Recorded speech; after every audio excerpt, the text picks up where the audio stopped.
ಹಿಜಾಬ್ ವಿವಾದದ ಪ್ರಕರಣದಲ್ಲಿ ಮೂಲಭೂತವಾದಿಗಳ ವ್ಯವಸ್ಥಿತವಾದ ಹುನ್ನಾರ ಅಡಗಿದೆ ಎಂದು ಹಿಂದೂ ಜಾಗರಣ ವೇದಿಕೆ ಗಂಭೀರ ಆರೋಪವನ್ನು ಮಾಡಿದೆ.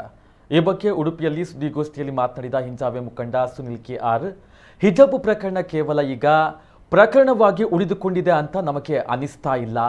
ಶಾಲಾ ಕಾಲೇಜುಗಳಲ್ಲಿನ ವಿದ್ಯಾರ್ಥಿಗಳನ್ನು ಬಳಸಿಕೊಂಡು ಪ್ರತ್ಯೇಕವಾದದ ಮೊದಲ ಹೆಜ್ಜೆಯನ್ನ ಇಡಲು ಮೂಲಭೂತವಾದಿಗಳು ಹೊರಟಿದ್ದಾರೆ ಎಂದು ಆರೋಪಿಸಿದ ಅವರು, ರಾಷ್ಟ್ರೀಯ ಅಂತಾರಾಷ್ಟ್ರೀಯ ಮಟ್ಟದಲ್ಲಿ ದೇಶದ ಗೌರವವನ್ನು ತಗ್ಗಿಸುವಂತಹ ಪ್ರಯತ್ನಗಳನ್ನು ಕಣ್ಣಿಗೆ ಕಾಣದ ಶಕ್ತಿಗಳು ಮಾಡ್ತಾ ಇವೆ ಎಂದರು.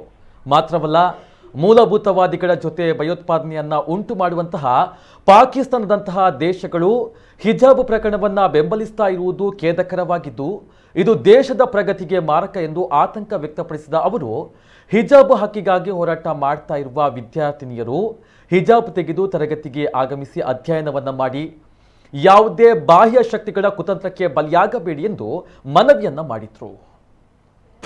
ಇಲ್ಲಿಯ ವಿದ್ಯಾರ್ಥಿಗಳನ್ನ ಬಳಸಿಕೊಂಡು ಈ ಮೂಲಕ ಶಾಲಾ ಕಾಲೇಜುಗಳಲ್ಲಿ ಅದನ್ನ ವಿದ್ಯಾರ್ಥಿಗಳನ್ನ ಉಪಯೋಗಿಸಿ ಮೊದಲನೆಯ ಹೆಜ್ಜೆ, ಪ್ರತ್ಯೇಕವಾದ ಮೊದಲನೇ ಹೆಜ್ಜೆ ಇದೆ, ಅದನ್ನ ಇಲ್ಲಿ ಯಾವ ರೀತಿಯಾಗಿ ಮಾಡಬೇಕು ಎನ್ನುವಂತ ಭಾರಿ ದೊಡ್ಡ ವ್ಯವಸ್ಥಿತ ಷಡ್ಯಂತ್ರ ಈ ಹಿಜಾಬ್ನ ಮೂಲಕ ನಡೀತಾ ಇದೆ. ಮತ್ತೆ ನಾವು ಹಿಜಾಬನ್ನು ಧರಿಸ್ತೇವೆ, ಮತ್ತೆ ನಾವು ಅದನ್ನೇ ನಾವು ಅದಕ್ಕೆ ಆ ರೀತಿಯಾಗಿ ನಾವು ಶಾಲೆಗಳಿಗೆ ಬರ್ತೇವೆ ಎನ್ನುವಂಥದ್ದು, ಕಾಲೇಜುಗಳಿಗೆ ಬರ್ತೇವೆ ಎನ್ನುವಂಥದ್ದು ಅತ್ಯಂತ ಖಂಡನೀಯ. ಇದಕ್ಕೋಸ್ಕರ ಇದರ ಹಿಂದೆ ಒಂದು ವ್ಯವಸ್ಥಿತವಾದ ಷಡ್ಯಂತ್ರ ಇದೆ, ಇದನ್ನ ಬಯಲಿಗಿಡಬೇಕು. ಇದರ ಹಿಂದೆ ಯಾವ ಯಾವ ಭಯೋತ್ಪಾದಕ ಸಂಘಟನೆಗಳಿದೆ, ಇದರ ಹಿಂದೆ ಯಾವ ಯಾವ ಮೂಲಭೂತವಾದಿಗಳಿದ್ದಾರೆ ಮತ್ತು ಈ ವಿದ್ಯಾರ್ಥಿಗಳಿಗೆ ಯಾರೆಲ್ಲ ಬೆಂಬಲವಾಗಿ ನಿಂತಿದ್ದಾರೆ ಇದನ್ನೆಲ್ಲ ತನಿಖೆಗೆ ಒಳಪಡಿಸಬೇಕು.